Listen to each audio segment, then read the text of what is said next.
Hello नमस्कार सुप्रभात दोस्तों, मैं सतीश पाल अपने परिवार सिलेक्शन गुरुजी यूट्यूब चैनल पर आपका हार्दिक स्वागत है, अभिनंदन करते हैं। हम आशा करते हैं कि आप सभी स्वस्थ और मस्त होंगे और अपने तैयारी के अच्छे लय में कर रहे होंगे। तो चलिए हम रोज़ की तरह आज भी जीएस के 20 क्वेश्चन को लेकर आए हैं, जो कि यूपीपी और सीआरपीएफ ट्रीटमेंट के एक्सपेक्टेड क्वेश्चन है। ठीक है, तो चलिए हम अपने प्रैक्टिस सेट की तरफ बढ़ते हैं और अपना पहला क्वेश्चन देखते हैं। ठीक, हमारा पहला क्वेश्चन दिया है कि वार्षिक वित्तीय विवरण का दूसरा नाम क्या है। क्या दिया है कि वार्षिक वित्तीय विवरण का दूसरा नाम क्या है। ऑप्शन ए दिया आपका धन विधेयक, ऑप्शन बी दिया है वित्त विधेयक, ऑप्शन सी दिया आपका बजट, या ऑप्शन डी क्या दिया है इनमें से कोई नहीं। पूछ रहा है वार्षिक वित्तीय विवरण का दूसरा नाम क्या है। तो वार्षिक वित्तीय विवरण का दूसरा नाम क्या है, यह है आपका बजट। क्या है, बजट। एक बजट को किस अनुच्छेद में बताया गया है, तो बताया गया अनुच्छेद 112 में। किस अनुच्छेद में, अनुच्छेद 112 में क्या बताया गया है, बजट के बारे में बताया गया। ठीक, अगर हम धन विधेयक की बात करें तो भारतीय संविधान के किस अनुच्छेद में बताया गया है, तो बताया गया अनुच्छेद 110 में। ठीक, इसमें दिया है वित्त विधेयक। वित्त विधेयक की बात करते हैं किस अनुच्छेद में है, तो अनुच्छेद 117 में। किसमें, 117 में। ठीक, किसकी बात कर रहा है, बजट की। अगर पूछे स्वतंत्र भारत का पहला बजट कब पेश हुआ था।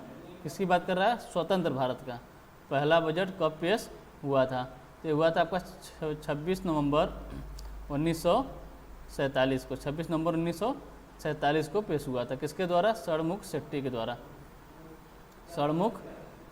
षणमुख शेट्टी के द्वारा। ठीक, ये क्या है, स्वतंत्र भारत का पहला बजट है। कब, 26 नवंबर 1947 को। अगर पूछे गणतंत्र भारत का पहला बजट कब पेश हुआ था, यानी जब संविधान लागू हो गया था उसके बाद पहला बजट अपना कब पेश हुआ था, तो ये हुआ था आपका 28 फरवरी 1950 को। 28 फरवरी 1950 को किसके द्वारा पेश हुआ था, तो हुआ था आपके जॉन मथाई के द्वारा। जॉन मथाई के द्वारा। किसके द्वारा, जॉन मथाई के द्वारा पेश हुआ था। अब पूछे बजट कब पेश होता है, तो होता है आपका 1 फरवरी को। अब 1 फरवरी, पहले होता था 28 फरवरी को, लेकिन अब कब होता है, अब 1 फरवरी को आपका बजट पेश होता है। ठीक, चलिए अगला क्वेश्चन देखते हैं। अगला क्वेश्चन है कि भारतीय संविधान को लिखने वाली संविधान सभा के उपाध्यक्ष कौन थे। इसके उपाध्यक्ष कौन थे। ठीक, अगर पूछे संविधान सभा की पहली बैठक कब हुई थी, वो हुई थी आपके 9 दिसंबर 1946 को संविधान सभा की पहली बैठक हुई थी, जिसमें डॉक्टर सच्चिदानंद सिन्हा को अस्थायी अध्यक्ष नियुक्त किया था। इसके बाद दूसरी बैठक हुई थी आपकी 11 दिसंबर 1946 को। 11 दिसंबर 1946 को, जिसमें डॉक्टर राजेंद्र प्रसाद को स्थायी अध्यक्ष नियुक्त किया गया था। और संविधान सभा के उपाध्यक्ष किसे नियुक्त किया गया था, किया गया था आपको एच.सी. मुखर्जी को। किसको, एच.सी. मुखर्जी का। यानी ऑप्शन सी हमारा सही आंसर होता है। ठीक, चलिए अगला क्वेश्चन देखते हैं। अगला क्वेश्चन है सूर्य या अन्य तारों की ऊर्जा का स्रोत क्या है। सूर्य या अन्य तारों की ऊर्जा का स्रोत क्या है। ऑप्शन ए दिया आपका हीलियम गैस का दहन, ऑप्शन बी दिया है नाभिकीय संलयन, ऑप्शन सी दिया है नाभिकीय विखंडन, और ऑप्शन डी क्या दिया है, हाइड्रोजन गैस का दहन।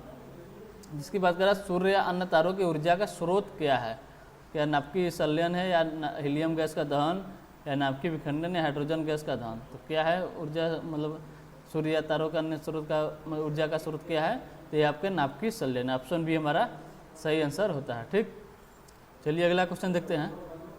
अगला क्वेश्चन ये संयुक्त राष्ट्र के पहले महासचिव इनमें से किस देश से संबंधित है। किसकी बात कर रहा है, संयुक्त राष्ट्र की। संयुक्त राष्ट्र के पहले महासचिव इनमें से किस देश से संबंधित हैं। ऑप्शन ए दिया आपका फिनलैंड, ऑप्शन बी दिया है स्वीडन, ऑप्शन सी दिया है पुर्तगाल, ऑप्शन डी क्या दिया है, नॉर्वे। ऑप्शन डी क्या दिया है, नॉर्वे। किसकी बात कर रहा है, संयुक्त राष्ट्र। अगर संयुक्त राष्ट्र की स्थापना के बारे में बात करें, संयुक्त राष्ट्र की स्थापना कब हुई थी, तो ये हुई थी आपकी 24 अक्टूबर 1945 को इसकी स्थापना हुई थी। और 24 अक्टूबर को संयुक्त राष्ट्र दिवस मनाया जाता है। ठीक, अब पूछ रहा है संयुक्त राष्ट्र के पहले महासचिव कौन थे। अगर हम कार्यवाहक, पहले के जब ये स्थापना हुई तो उसमें कार्यवाहक महासचिव में थे। से कार्यवाहक महासचिव अगर पूछे कौन थे, कार्यवाहक महासचिव, कार्यवाहक महासचिव कौन थे? ये थे आपके ग्लोडविन, कौन थे? ग्लोडविन जेब, ग्लोडविन जेब, ये कौन थे? ये संयुक्त राष्ट्र के कार्यवाहक महासचिव थे। अगर से पूछे पहले महासचिव कौन थे? संयुक्त राष्ट्र के पहले महासचिव, पहले महासचिव थे आपके त्रिगवेली, कौन थे? त्रिगवेली। ये कहाँ के थे? तो ये थे आपके नॉर्वे के। कहाँ के थे? नॉर्वे के। ठीक, यानी ऑप्शन डी हमारा सही आंसर होता है। अगर पूछे दूसरे महासचिव कौन थे, यानी सेकेंड महासचिव कौन थे, तो ये थे आपके डैग, कौन? डैग हैमरशोल्ड, डैग हैमरशोल्ड ये कौन थे? ये संयुक्त राष्ट्र के दूसरे महासचिव थे और इनकी हवाई यात्रा में मृत्यु हो गई थी। ठीक, और ये हैं आपके मतलब मरणोपरांत नोबेल प्राप्त करने वाले। ठीक, और आज तक सिर्फ 2 लोग को कल तक मरणोपरांत नोबेल पुरस्कार मिला है। एक थे आपके यूएन के सेकेंड महासचिव जो कि डैग हैमरशोल्ड थे, और थे एक आपके एरी एक्सल।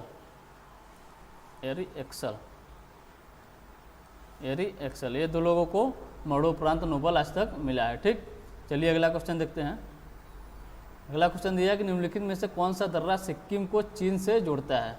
कौन सा दर्रा सिक्किम को चीन से जोड़ता है? ऑप्शन ए दिया आपका बारालाचला दर्रा, ऑप्शन बी दिया है नाथुला दर्रा, ऑप्शन सी दिया है माना दर्रा, और ऑप्शन डी किया दिया लिपुलेख दर्रा। कौन सा? लिपुलेख दर्रा। पूछा किसको जोड़ता है? सिक्किम को चीन से जोड़ता है। तो सिक्किम को चीन से कौन सा जोड़ता है? कौन सा दर्रा जोड़ता है? ये है आपका नाथुला दर्रा, यानी ऑप्शन बी हमारा सही आंसर होता है। ठीक, ऑप्शन बी हमारा सही आंसर होता है। अगर हम बारालाचला दर्रा की बात करें, इसकी बारालाचला दर्रा की बात करें, तो ये कहाँ पर है? ये आपके हिमाचल प्रदेश में है। कहाँ पर? हिमाचल प्रदेश में। और कौन कौन से हैं? तो यहाँ पर है एक आपका सिपकिला दर्रा, बारालाचला दर्रा, सिपकिला दर्रा, और एक आपका रोहतांग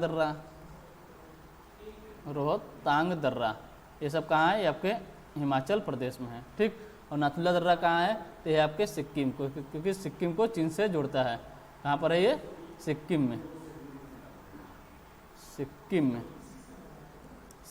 कहाँ पर? सिक्किम में। कौन सा? नाथुला दर्रा। और कौन सा है यहाँ पर सिक्किम में? यहाँ पर है आपका जिलेपला दर्रा। ये भी कहाँ पर है? ये भी आपके सिक्किम में है। अगर से माना दर्रा और लिपुलेख दर्रा की बात करें, इसकी माना दर्रा और लिपुलेख की दर्रा की, यहीं पर एक और है नीति दर्रा। माना दर्रा, नीति दर्रा, लिपुलेख दर्रा, ये सब कहाँ है? ये सब आपके उत्तराखंड में है। कहाँ पर है? उत्तराखंड में। ठीक, चलिए अगला क्वेश्चन देखते हैं। अगला क्वेश्चन दिया कि जनरेटर नामक उपकरण परिवर्तित करता है, किसको परिवर्तित करता है? ऊष्मीय ऊर्जा को यांत्रिक ऊर्जा में, या यांत्रिक ऊर्जा को विद्युत ऊर्जा में, या विद्युत ऊर्जा को ऊष्मीय ऊर्जा में, या विद्युत ऊर्जा को यांत्रिक ऊर्जा में। ठीक, किसका बात कर रहा है? जनरेटर की। तो किसको परिवर्तित करता है? यांत्रिक ऊर्जा को किसमें? विद्युत ऊर्जा में परिवर्तित करता है। कौन? जनरेटर। इसको यांत्रिक ऊर्जा को विद्युत ऊर्जा में। ठीक, यानी ऑप्शन बी हमारा सही आंसर होता है। चलिए अगला क्वेश्चन देखते हैं। अगला क्वेश्चन है खुदाई खिदमतगार नामक संगठन के सदस्य किस नाम से लोकप्रिय थे? खुदाई खिदमतगार नामक संगठन के सदस्य किस नाम से लोकप्रिय थे? ऑप्शन ए दिया आपका लाल कुर्ती, ऑप्शन बी दिया है नीली कुर्ती, ऑप्शन सी दिया हरी कुर्ती, और ऑप्शन डी क्या दिया? काली कुर्ती। इसकी बात करें खुदाई खिदमतगार नामक संगठन के सदस्य किस नाम से लोकप्रिय थे?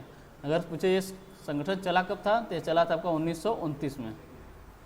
कब? 1929 में सदस्य ये मतलब संगठन चला था। ठीक, ये किस नाम से प्रसिद्ध थे यानी लोकप्रिय थे? थे आपके लाल कुर्ती के नाम से। ठीक, एक इनका नाम क्या था? तो इन्हें कहते थे आपके सीमांत गांधी। किस नाम से जाने जाते थे? सीमांत गांधी। सीमांत गांधी या फ्रंटियर गांधी।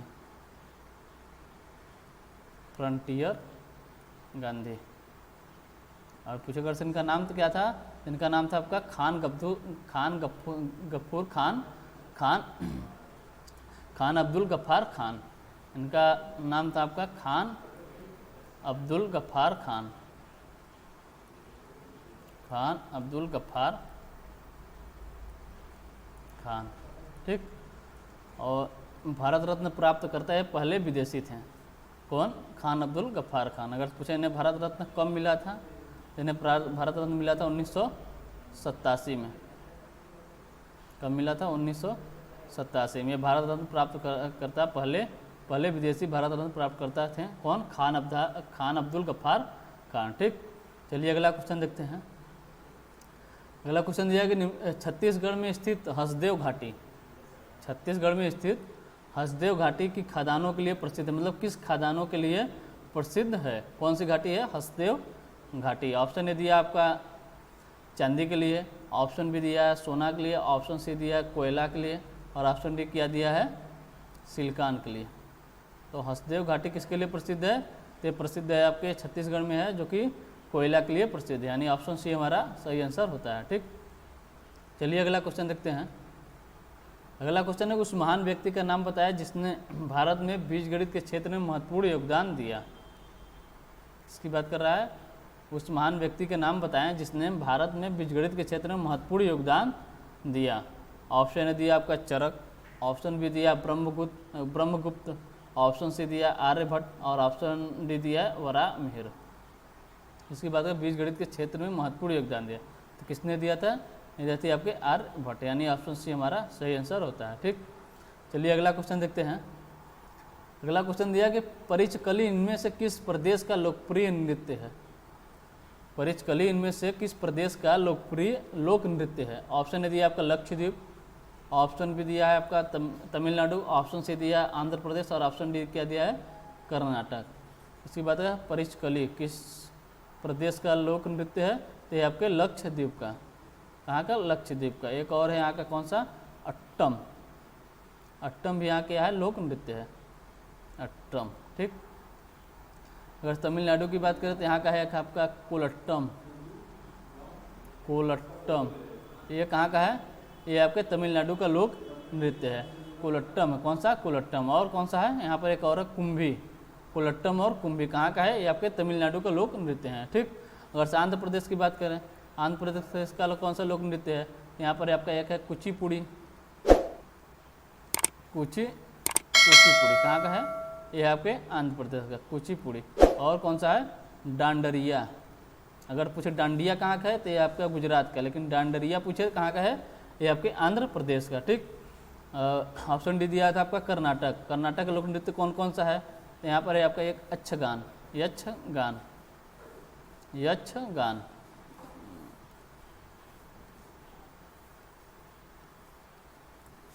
यक्षगान ये कहाँ का है? ये आपके कर्नाटक है।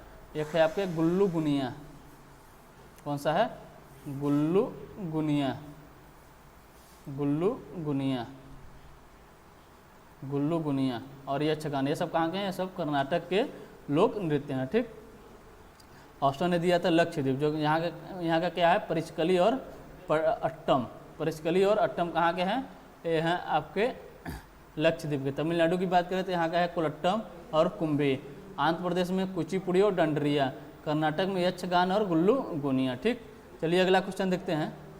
अगला क्वेश्चन है कि भारतीय जंगली गधे कहाँ पाए जाते हैं? भारतीय जंगली गधे कहाँ पाए जाते हैं? ऑप्शन ए दिया आपका उड़ीसा, ऑप्शन बी दिया है गुजरात, ऑप्शन सी दिया है महाराष्ट्र, और ऑप्शन डी किया दिया है उत्तर प्रदेश। किसकी बात कर रहा है? भारतीय जंगली गधे। ये कहाँ पाए जाते हैं? गुजरात के कच्छ के रण में पाए जाते हैं। कहाँ पर? गुजरात में, यानी ऑप्शन बी हमारा सही आंसर होता है, ठीक। चलिए अगला क्वेश्चन देखते हैं। अगला क्वेश्चन है प्रसिद्ध संगीतकार भजन सुपारी किस वाद्य यंत्र से संबंधित हैं? इसकी बात कर रहा है प्रसिद्ध संगीतकार भजन सुपारी किस वाद्य यंत्र से संबंधित हैं? ऑप्शन ए दिया आपका सरोद, ऑप्शन बी दिया है शहनाई, ऑप्शन सी दिया है संतूर, और ऑप्शन डी दिया है सितार। ऑप्शन डी किया दिया है सितार। इसकी बात है भजन सुपारी की। भजन सुपारी किससे संबंधित है? ये आपके संतूर से संबंधित है, यानी ऑप्शन सी हमारा सही आंसर होता है, ठीक। अगर शहनाई की बात करें, शहनाई से कौन संबंधित है? इसकी शहनाई से कौन संबंधित है? शहनाई से आपके बागेश्वरी कमर, बागेश्वरी कमर, बागेश्वरी कमर। ये भारत की एकमात्र महिला है, एकमात्र महिला तो बहुत है, लेकिन एकमात्र महिला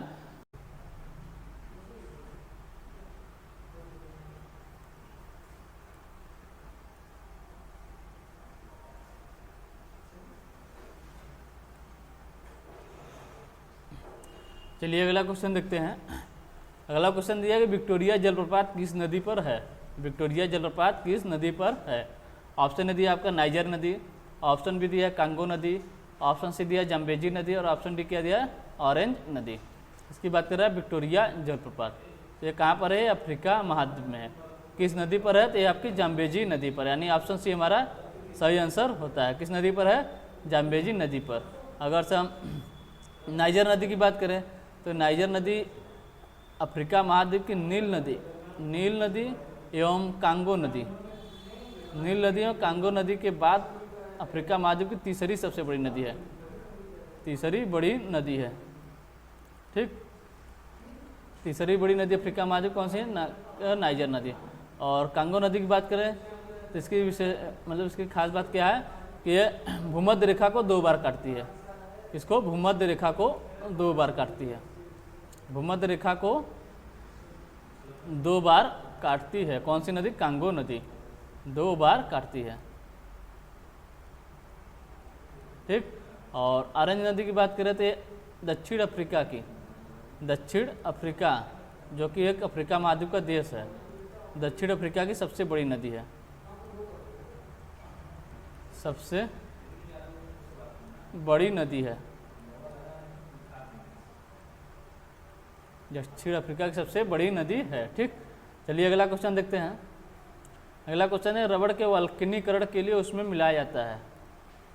रबड़ के वल्कनीकरण के लिए उसमें मिलाया जाता है, क्या मिलाया जाता है। ऑप्शन ए दिया आपका सल्फर, ऑप्शन बी दिया है कार्बन, ऑप्शन सी दिया है ओजोन और ऑप्शन डी क्या दिया है फास्फोरस। तो वल्कनीकरण, रबड़ के वल्कनीकरण के लिए इसमें क्या मिलाया जाता है, तो उसमें मिलाया जाता है सल्फर, यानी ऑप्शन ही हमारा सही आंसर होता है। ठीक, चलिए अगला क्वेश्चन देखते हैं। अगला क्वेश्चन दिया कि निम्न में से बथुकम्मा किस राज्य का प्रमुख त्यौहार है।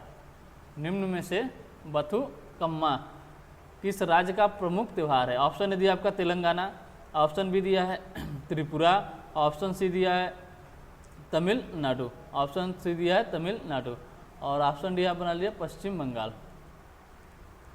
पश्चिम बंगाल। ठीक, तो बथुकम्मा किस राज्य का प्रमुख त्यौहार है, तो यह किस राज्य का प्रमुख त्यौहार है, ये आपके तेलंगाना का, यानी ऑप्शन ए हमारा सही आंसर होता है। ठीक, अगर से तेलंगाना का और प्रमुख त्योहारों की बात करें, यहाँ पर है जैसे मेदराम जात्रा, मेदराम जात्रा, ये कहाँ का प्रमुख त्यौहार है, ये तेलंगाना का प्रमुख त्यौहार है। एक है आपका तेलंगाना दशहरा, तेलंगाना दशहरा,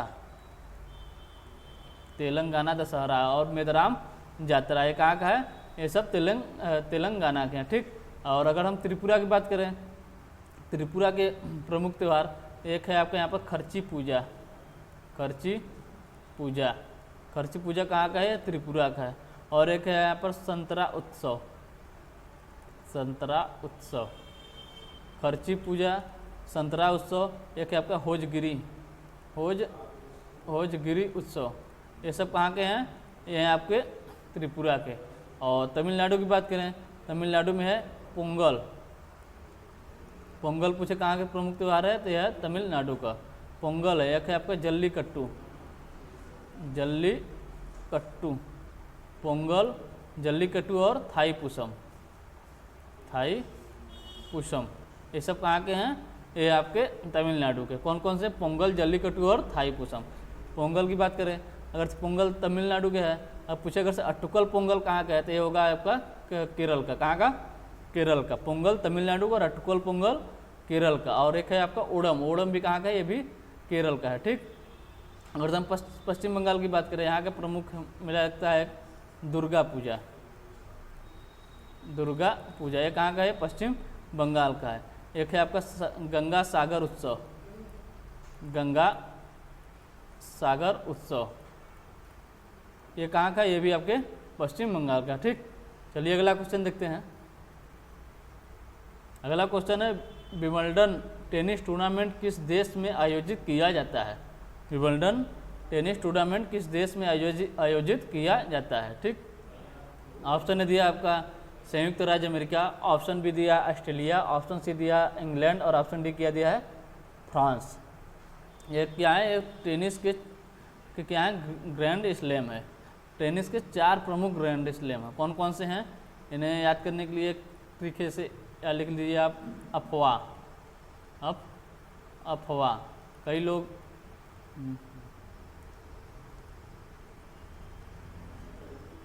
क्या ट्रिक है, इससे आप याद रख सकते हैं, अफवाह। अफवाह, यार एक ट्रिक और है, अफबाऊ। अफबाऊ, अफवाह याद करिए, अफबाऊ। तो एस हो गया आपका ऑस्ट्रेलियन ओपन। कौन सा, Australian open. Australian open, Australian open. F हो गया आपका फ्रेंच ओपन। ये 4 प्रमुख ग्रैंड स्लैम है किसके, टेनिस के। किसके, टेनिस के। फ्रेंच ओपन, फ्रेंच ओपन एक क्या है, मतलब ये दूसरा है। और तीसरा है यहाँ पे विंबलडन, विंबलडन। और चौथा है आपका यूएस ओपन या अमेरिकन ओपन, इसे कह सकते हैं अमेरिकन ओपन। अमेरिकन ओपन, ठीक, अमेरिकन ओपन। तो इसके लिए आप अफवाह से याद करिए, ज़्यादा अच्छा रहेगा, ठीक।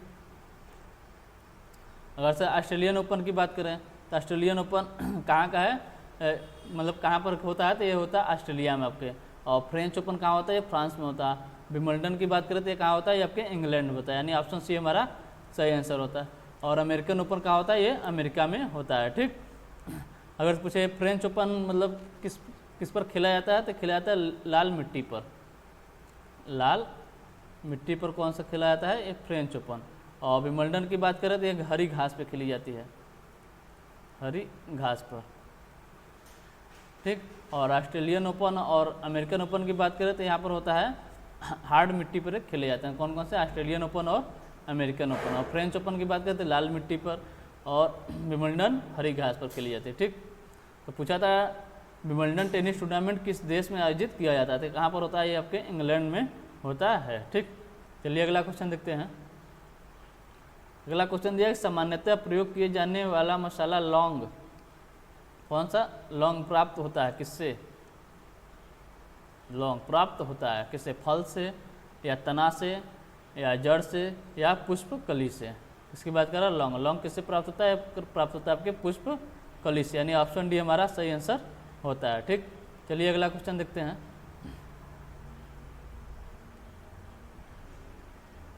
अगला क्वेश्चन है कि भारत की राजधानी कोलकाता से दिल्ली कब स्थानांतरित हुई थी।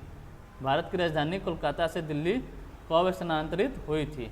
ऑप्शन है दिया आपका 1910, ऑप्शन बी दिया 1911, ऑप्शन सी दिया 1914 और ऑप्शन डी क्या दिया है 1919। तो कब क्या हुआ, स्थानांतरित कब हुई थी, मतलब यहाँ पे घोषणा हुई थी कि भारत की राजधानी जो है आपको मतलब दिल्ली, कोलकाता से दिल्ली, ये घोषणा हुई थी आपके 1911 में। लेकिन दिल्ली राजधानी कब बनी थी ये पूछेगा तब हो जाएगा 1912 में। तो पूछा स्थानांतरित हुई थी, कब हुई थी, ये 1911 में।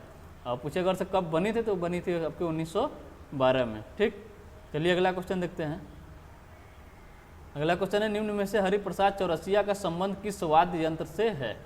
निम्न में से हरिप्रसाद चौरसिया का संबंध किस वाद्य यंत्र से है। ऑप्शन ए दिया आपका बांसुरी, ऑप्शन बी दिया शहनाई, ऑप्शन सी दिया तबला, ऑप्शन डी क्या दिया है सितार। इसकी बात करें हरिप्रसाद चौरसिया की, तो इनका संबंध किससे है, का संबंध है ये बांसुरी से। क्या है, ये बांसुरी वादक हैं, ठीक, यानी ऑप्शन ए हमारा सही आंसर होता है।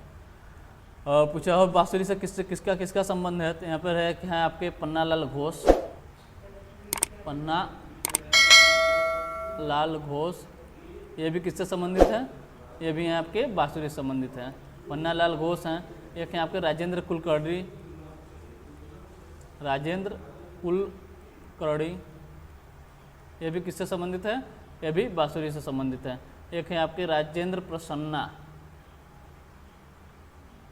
राजेंद्र प्रसन्ना, ये भी किससे संबंधित है, ये भी आपके बांसुरी से। कौन कौन है बांसुरी से, कौन कौन है, हरिप्रसाद चौरसिया हो गए, पन्नालाल घोष हो गए, राजेंद्र कुलकर्णी और राजेंद्र प्रसन्ना, ये सब किससे संबंधित है, ये सब बांसुरी संबंधित है। अगर हम शहनाई की बात करें, इसकी शहनाई की बात करें तो शहनाई से संबंधित है आपके बिस्मिल्लाह खान, बिस्मिल्लाह खान, बिस्मिल्लाह खान, ठीक। ये किससे संबंधित हैं, ये शहनाई से संबंधित है। और ये भारत के 4 मतलब बड़े सम्मान से मतलब सम्मानित हो चुके हैं। कौन? चारों, भारत रत्न, पद्म विभूषण और पद्मश्री, चारों पुरस्कार इन्हें मिल चुका है। अगर पूछे कब कब मिला है, इन्हें 2001 में कौन सा मिला था? भारत रत्न। और उसके बाद 1980 में इन्हें मिला भारत पद्म विभूषण। 1980 में पद्म विभूषण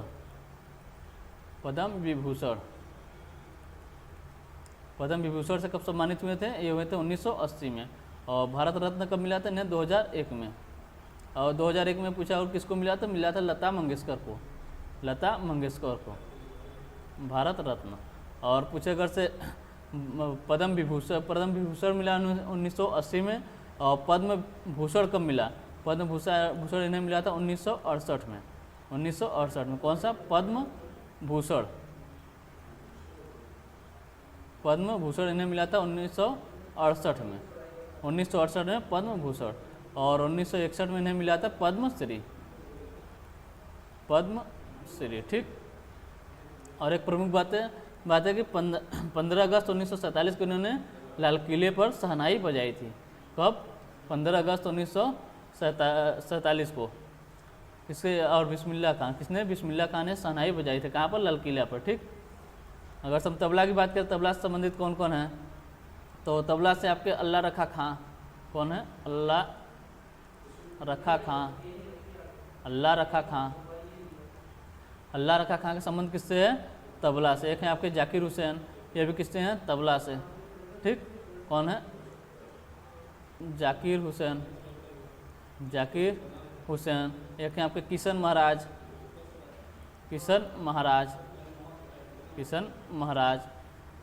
ठीक। एक है आपके गुदई महाराज। कौन? गुदई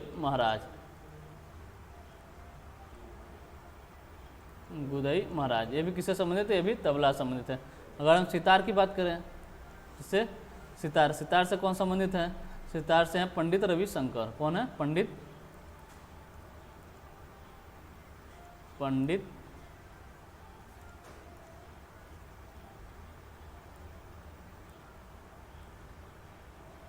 कौन है? पंडित रविशंकर।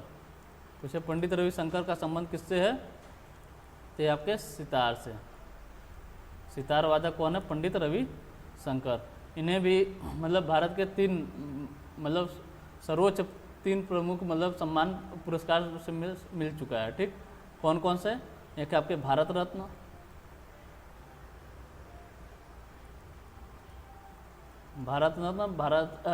पद्म विभूषण और पद्म भूषण, 3 सम्मानित पुरस्कार इन्हें मिल चुका है। कब कब मिला है? मिला 1999 में भारत रत्न मिला है। और 1981 में पद्म विभूषण मिला था। कौन सा? पद्म विभूषण। 1981 में पद्म विभूषण मिला था। और 1967 में पद्म भूषण मिला है।